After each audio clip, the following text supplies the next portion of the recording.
안녕하세요. 관계연구소 커넥터입니다. 지금 이 순간에도 당신의 시선은 스마트폰 화면 오른쪽 상단 혹은 대화창 옆에 떠 있는 숫자 1에 머물러 있지는 않나요? 보낸 지 1시간이 지났고 2시간이 지났으며 어느덧 창밖은 어스름한 새벽이 되었습니다. 하지만 상대방의 답장은 오지 않습니다. 읽지 않았다는 숫자 1은 사라지지 않고 혹은 1은 사라졌는데도 답장이 없는 그 정적 속에서 당신의 마음은 천갈래 만갈래로 찢어집니다. 내가 무슨 실수를 한 걸까? 방금 보낸 농담이 너무 과했나? 아니면 나라는 사람 자체가 매력 없는 사람으로 낙인 찍힌 걸까? 우리는 이 답장 속도라는 비정하고도 날카로운 잣대로 상대방의 마음을 측정하려 애씁니다. 오늘 우리는 현대인의 가장 큰 고문 도구이자 동시에 가장 갈구하는 지표인 카톡 답장 속도와 호감도의 상관관계에 대해 지금까지 어디서도 듣지 못했던 심리학적 진실을 파헤쳐 보려 합니다. 결론부터 말씀드리자면 당신이 지금 느끼는 그 불안은 당신이 이상해서가 아닙니다. 인간의 뇌가 디지털 통신을 받아들이는 방식이 본래 그렇게 설계되어 있기 때문입니다. 우선 우리가 왜 답장 속도에 이토록 집착하게 되는지 그 심리적 배경을 들여다봅시다. 우리는 흔히 답장이 빠르면 호감이 크고 답장이 느리면 호감이 없다고 믿습니다. 하지만 이것은 심리학적으로 볼 때 매우 위험한 일반화의 오류입니다. 심리학자 블루마 자이가르니크가 발견한 자이가르니크 효과에 따르면 인간은 완결되지 않은 일에 대해 훨씬 더 강한 기억과 집착을 가집니다. 상대방에게 메시지를 보낸 순간 우리 뇌에서는 하나의 과업이 시작됩니다. 그리고 답장을 받는 순간 그 과업은 종결되죠. 그런데 답장이 오지 않으면 뇌는 이 사건을 미종결 상태로 분류하고 끊임없이 에너지를 쏟아붓습니다. 즉, 당신이 상대방을 너무 사랑해서 답장을 기다리는 게 아니라 단지 뇌가 끝내지 못한 숙제 때문에 당신을 괴롭히고 있는 것일 수도 있다는 뜻입니다. 여기에 더해 뇌과학적인 관점에서 보면 더욱 흥미로운 사실이 발견됩니다. 우리가 카톡 알림음을 들을 때 뇌의 보상 회로인 쾌락 중추에서는 도파민이 분출됩니다. 하지만 답장이 늦어질 때 우리 뇌는 불확실성이라는 스트레스 상황에 직면하게 되죠. 이때 뇌의 편도체는 공포 반응을 일으킵니다. 원시 시대의 부족으로부터 고립되는 것이 죽음을 의미했듯 현대인에게 카톡 답장이 오지 않는 것은 디지털적 소외이자 생존에 대한 위협으로 뇌가 착각하는 것입니다. 그래서 당신은 단지 답장을 기다리는 것이 아니라 생존을 확인받고 싶어 하는 절박한 상태에 놓이게 되는 겁니다. 흥미로운 실험 하나를 소개해드리죠.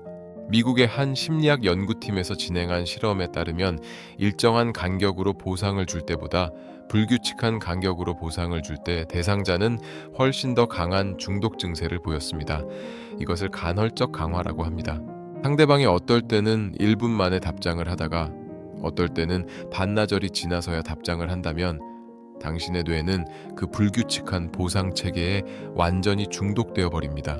그래서 상대방의 호감도와 상관없이 그 사람의 느린 답장 속도 자체가 당신을 그 사람에게 더 매달리게 만드는 마약 같은 역할을 하게 되는 것이죠. 즉, 답장 속도가 느린 상대가 더 매력적으로 느껴지는 것은 그 사람이 훌륭해서가 아니라 당신의 뇌가 시스템의 오류에 빠졌기 때문일 가능성이 큽니다. 하지만 여기서 우리는 한 가지 더 깊은 질문을 던져야 합니다. 정말로 답장이 늦는 사람은 당신에게 관심이 없는 걸까요? 사회 심리학적 관점에서 볼 때 답장 속도는 호감도보다 그 사람의 생활 양식과 애착 유형에 더 밀접한 관련이 있습니다. 예를 들어 회피형 애착 유형을 가진 사람들은 타인과 지나치게 가까워지는 것에 무의식적인 공포를 느낍니다. 이들은 상대방이 좋을수록 오히려 답장을 늦추며 자신의 독립적인 공간을 확보하려 합니다. 반대로 불안형 애착 유형인 당신은 답장 속도를 사랑의 척도로 삼기에 이들의 속도를 거절로 받아들입니다. 여기서 비극이 시작됩니다. 상대는 당신이 좋아서 거리를 조절하는 것인데 당신은 상대가 싫어한다고 오해하여 자존감을 깎아내리는 것이죠. 또한 디지털 미디어가 주는 가면 효과도 무시할 수 없습니다. 어떤 이들은 당신을 너무나 소중하게 생각하기 때문에 단어 하나, 문장 하나를 고르는데 수십 분을 고민합니다. 그들에게 카톡은 가벼운 대화가 아니라 신중한 서신 교환과 같습니다. 그들이 답장이 늦는 이유는 당신에게 보일 완벽한 모습을 찾느라 에너지를 소모하고 있기 때문일지도 모릅니다. 반면 답장이 빛의 속도로 빠른 사람이 반드시 당신을 좋아하는 것도 아닙니다. 그저 스마트폰 중독이거나 누구에게나 즉각적으로 반응하는 가벼운 소통 방식을 가진 사람일 수도 있죠. 결국 속도라는 양적인 지표는 마음이라는 질적인 가치를 온전히 담아내지 못합니다. 그렇다면 우리는 이 고통스러운 기다림의 지옥에서 어떻게 탈출해야 할까요? 그리고 어떻게 하면 상대방의 페이스에 휘둘리지 않고 주도권을 잡을 수 있을까요? 지금부터 구체적인 대처법과 대화 기술을 말씀드리겠습니다. 첫 번째 원칙은 거울 뉴런을 활용한 미러링의 변형입니다. 상대방의 답장이 3시간 만에 왔다면 당신도 의식적으로 3시간 정도의 간격을 두고 답장을 보내보세요. 이것은 단순히 복수를 하라는 뜻이 아닙니다. 당신의 삶의 리듬이 상대방의 연락에 종속되어 있지 않음을 뇌에 각인시키는 훈련입니다. 상대방이 당신의 답장을 기다리게 만드는 것이 아니라 당신 스스로가 자신의 시간을 가치 있게 쓰고 있다는 사실을 인지하는 것이 핵심입니다. 두 번째 원칙은 대화의 주제를 닫힌 질문에서 열린 상태로 전환하는 기술이 필요합니다. 예를 들어 점심 드셨어요? 같은 질문은 네, 아니요로 끝나는 차단형 질문입니다. 이런 질문은 상대방에게 답장에 대한 부담감을 주고 할 말이 없게 만듭니다. 대신에 오늘 점심에 우연히 예쁜 카페를 발견했는데 거기 분위기가 누구씨랑 참 잘 어울릴 것 같더라고요. 같은 서술형 메시지를 던져보세요. 답장을 강요하지 않으면서도 당신의 매력과 배려를 동시에 전달하는 방식입니다. 만약 상대방이 이 메시지에도 한참 뒤에 단답형으로 일관한다면 그때는 과감하게 대화를 멈춰야 합니다. 세 번째는 답장이 늦는 이유를 직접적으로 묻고 싶을 때 사용하는 고급 대화법이 있습니다. 대부분의 사람들은 왜 이렇게 답장이 늦어요? 라고 따지듯 묻습니다. 이것은 상대방에게 죄책감을 부여하고 방어 기제를 발동시킵니다. 대신 I 메시지를 활용해 보세요. 요즘 연락이 좀 뜸해진 것 같아서 제 마음이 조금 서운했나 봐요. 혹시 바쁜 일이 있으신 건지 아니면 제가 불편하게 해드린 게 있는지 궁금해서요 라고 담백하게 물어보세요. 이렇게 물었을 때 미안함을 표현하며 이유를 설명하는 사람은 관계에 가망이 있는 사람입니다. 하지만 여전히 바빠서라는 핑계로 일관하거나 무관심하다면 그 사람은 당신의 소중한 에너지를 쏟을 가치가 없는 사람임을 명확히 인지해야 합니다. 이제 대본을 읽어드릴 테니 상황에 맞게 변주해 사용해 보시기 바랍니다. 만약 상대방이 읽고 씹었을 때 혹은 너무 늦게 답장이 왔을 때 사용할 수 있는 멘트들입니다. 상대방이 한참 뒤에 답장이 왔을 때 사용할 수 있는 유연한 대처입니다. 어머, 답장이 늦으셔서 어디 오지? 탐험이라도 다녀오신 줄 알았어요. 많이 바쁘셨나 봐요. 그래도 이렇게 잊지 않고 답장 주셔서 반갑네요. 이 문장은 상대방의 늦은 답장을 유머러스하게 지적하면서도 당신이 여유 있는 사람임을 보여줍니다. 비난이 섞이지 않은 농담은 상대방을 무장 해제시키고 미안함을 유도합니다. 상대방의 패턴이 반복될 때 진지하게 관계의 속도를 확인하고 싶을 때 사용하는 멘트입니다. 우리가 대화하는 속도가 조금 다른 것 같아요.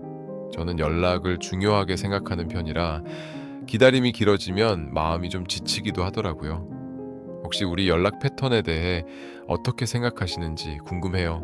이것은 상대방을 공격하는 것이 아니라 당신의 가치관을 전달하는 것입니다. 건강한 관계는 서로의 속도를 맞추어 나가는 과정입니다. 이 질문에 성실히 답하지 않는 상대라면 앞으로의 관계에서도 당신을 외롭게 할 가능성이 큽니다. 우리는 흔히 사랑을 확인받고 싶어 합니다. 그리고 그 확인의 도구로 스마트폰이라는 작은 기계를 선택했죠. 하지만 기억하세요. 상대방의 답장 속도가 당신의 존재 가치를 결정하지 않습니다. 당신은 누군가의 답장을 기다리며 휴대폰 화면만 바라보고 있기에는 너무나 빛나고 아름다운 존재입니다. 당신이 답장을 기다리는 그 시간 동안 당신의 인생이라는 영화의 카메라는 당신이 아닌 상대방만을 비추고 있습니다. 이제 그 카메라를 다시 당신에게로 돌리세요. 심리학에는 자기 충족적 예언이라는 말이 있습니다. 내가 버림받을지 모른다는 불안감에 떨며 연락에 집착하면 결국 그 불안감이 상대방을 질리게 만들어 진짜로 이별을 부르게 된다는 법칙입니다. 반대로 답장이 오든 말든 나는 나의 일을 하고 나의 취미를 즐기며 나 자신을 사랑할 때 당신의 아우라는 상대방을 끌어당기는 강력한 자석이 됩니다. 상대방이 답장을 늦게 하는 이유가 호감이 없어서일 수도 있고 정말 바빠서일 수도 있으며 원래 성격이 그래서일 수도 있습니다. 하지만 그 이유가 무엇이든 그것은 상대방의 사정일 뿐입니다. 당신의 사정은 오직 당신이 행복해지는 것이어야 합니다. 오늘 제가 드린 말씀들이 당신의 마음속에 작은 위로가 되었기를 바랍니다. 당신이 이상한 게 아닙니다. 사랑받고 싶고 확인받고 싶은 그 마음은 인간으로서 가장 자연스러운 본능입니다. 다만 그 본능이 당신을 갉아먹게 내버려 두지 마세요. 당신은 충분히 사랑받을 자격이 있고 당신의 속도를 소중히 여겨줄 사람은 반드시 나타납니다. 만약 지금 그 사람이 당신을 기다리게만 한다면 어쩌면 그 사람은 당신이라는 귀한 선물을 받을 준비가 덜 된 사람일지도 모릅니다. 이제 스마트폰을 내려놓고 깊은 호흡을 한번 해보세요. 그리고 거울 속에 자신을 보며 속삭여 주세요. 답장이 오지 않아도 나는 여전히 소중하다고. 나는 누군가의 답장 한 줄에 흔들리는 사람이 아니라 내 삶의 주인이 되어 당당하게 걸어가는 사람이라고 말이죠. 당신의 자존감이 단단해질 때 세상의 모든 관계는 비로소 당신을 중심으로 재편될 것입니다. 당신의 연애가, 당신의 관계가, 무엇보다 당신의 삶이 어제보다 오늘 더 평온해지기를 진심으로 바랍니다. 우리는 모두 연결되어 있지만 그 연결의 중심에는 언제나 나 자신이 있어야 한다는 사실을 잊지 마세요. 오늘 대본이 마음에 드셨다면 지금 바로 스마트폰을 끄고 당신만을 위한 10분의 시간을 가져보는 건 어떨까요? 따뜻한 차 한 잔을 마셔도 좋고 좋아하는 음악을 들어도 좋습니다. 당신의 평온함이 상대방의 답장보다 훨씬 더 가치 있다는 것을 몸소 체험해 보시기 바랍니다. 다음 시간에 더 깊고 통찰력 있는 심리학 이야기로 찾아뵙겠습니다. 당신의 마음이 머무는 곳에 늘 평화가 깃들길 바랍니다. 긴 시간 동안 저의 이야기를 들어주셔서 감사합니다. 구독, 좋아요도 부탁드립니다. 관계연구소 커넥터는 언제나 당신의 마음을 응원합니다.